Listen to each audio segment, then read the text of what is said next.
புகாரே அளிக்கலீங்கண்ணா. ஏங்கண்ணா இல்லைங்கண்ணா, புகார் அளிக்கல. அதான் புகார் யார் அப்படிலாம் விமர்சிக்கலீங்கண்ணா.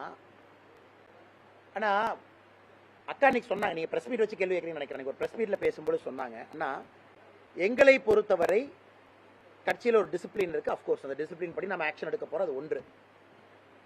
இன்னைக்கு சமூக வலைதளம் என்பது ரொம்ப பெருசு. என்னை பற்றி நீங்களும் கிரிட்டிசைஸ் பண்ணலாம், ஒரு ரைட் விங் சிம்பத்தைசரும் கிரிட்டிசைஸ் பண்ணலாம், ஒரு பாரதிய ஜனதா கட்சி தொண்டனும் கிரிட்டிசைஸ் பண்ணலாம். அது ஒரு மாநில தலைவராக எனக்கு அது ஓகே. ஆனால் அது எல்லை மீறி போகும் பொழுது எல்லாத்துக்கும் பிரச்சனை. அதனால் தமிழிசைக்கா அது போன்ற புகார் எதுவும் எங்கிட்ட சொல்லலை, எப்பவுமே சொல்லலை, தொலைபேசியிலே சொல்ல, இன்னைக்கு சொல்லலை. அப்படி வரம்பு மீறி ஏதாச்சும் போச்சுன்னா நாங்களும் பார்த்து கொண்டிருக்கின்றோம். கட்சியை சார்ந்தவர்களாக இருந்தால் நடவடிக்கைகளுக்கு உரிமை இருக்கு. இன்னைக்கு கட்சியை தாண்டி இந்த ஈகோ சிஸ்டம் ரொம்ப பெருசா இருக்கு. அமெரிக்காவில் இருக்கிறாங்க, துபாயில் இருக்கிறாங்க, எல்லா ஊர்ல இருக்கிறாங்க, சிம்பத்தைசரா இருக்கிறாங்க. அவங்களுக்கு மோடிஜியை பிடிக்கும், வேறு தலைவரை பிடிக்கும் அப்படிங்கிறத அவங்க கிட்ட நம்ம அட்வைஸ் பண்ண முடியும். சில இடத்துல அதையும் நாங்கள் செய்து கொண்டிருக்கின்றோம். ஆனா ஒரு தலைவர்களுடைய கருத்துக்கு உங்களுக்கு ஏற்புடையது இல்லை என்றால் அதை பொதுவெளியிலே குற்றம் சாட்டுவது அநாகரிகம் என்பது என்னுடைய கருத்து. அதாவது நம்முடைய ஈகோ சிஸ்டம்ல இருந்தா அது வேறு விதத்தில் சொல்லலாம். வணக்கம் இந்து சொந்தங்களே. திருநெல்வேலி மாவட்டம் நாங்குநேரி தாலுகா ஆண்டார்குளம் கிராமத்திலேருந்து நாங்கள் பேசுகிறோம். இது ஒரு ஃபேமஸான சிவன் கோயில். இந்த சிவன் கோயில் ஒரு காட்டுப்பகுதிக்குள்ளே இருக்குது. இது புனரமைக்காமல் பல காலமாக பாதிப்பான சூழ்நிலையில் உள்ளது.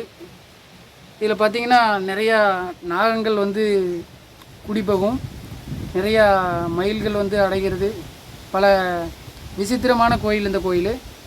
இந்த கோயிலை புனரமைக்கிறதுக்கு நாங்கள் பல காலமாக ரெடி பண்ணிக்கிட்டு இருக்கோம். ஆனால் எங்களால் இன்னும் முடியலை. எங்களால் எக்கனாமிக் பிரச்சனைகளால் முடியல. இந்த பாருங்கள், ஜல்லி அடித்து போட்டிருக்கோம், ஜல்லி எல்லாமே அடிச்சிருக்கோம். மேலே சீட்டு பாருங்கள், மேலேருந்து பனங்காயாக விழுந்து சீட்டெலாம் நொறுங்குது. உங்களால் முடிஞ்சது 5 10 50 100 எவ்வளோ இருந்தாலும் சரி, நான் என்னுடைய ஜிபே நம்பர் சொல்கிறேன். இந்த நம்பருக்கு நீங்கள் கொடுத்து உதவுனீங்கன்னா இந்த சிவன் கோயிலை புனரமைக்கிறதுக்கு ஒரு உதவிகரமாக இருக்கும். என்னுடைய ஜிபே நம்பர் சொல்கிறேன். உங்களால் முடிஞ்சது 5 10 50 100 விருப்பம் உள்ளவங்க உதவி பண்ணுங்கள்.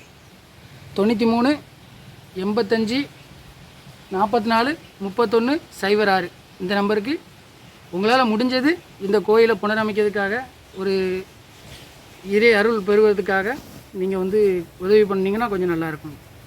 நன்றி.